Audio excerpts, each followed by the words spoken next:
Good morning everyone. मित्रांनो, एक best टॅबलेटबद्दल मी discuss करणार आहे.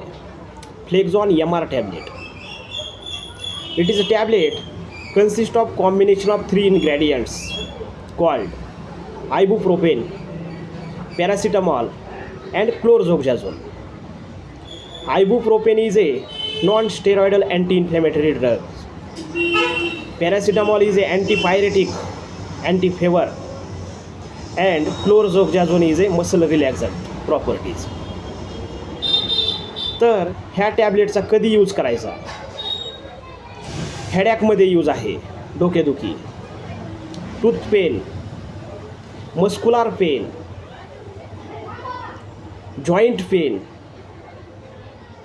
Rheumatoid arthritis, osteo arthritis, bone पेनमध्ये यूज आहे, नी पेनमध्ये, गुडघेदुखीमध्ये, फेवरमध्ये यूज केला जातो. म्हणजे ऑल टाईप ऑफ पेन रिलीफमध्ये ह्या टॅबलेटचा यूज आहे, त्यामध्ये रिझल्ट आहे.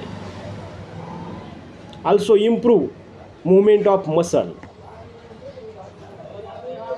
आणि ह्या टॅबलेटचा डोस सकाळी संध्याकाळी जेवण करून घ्यायचे आहे. Thank you very much.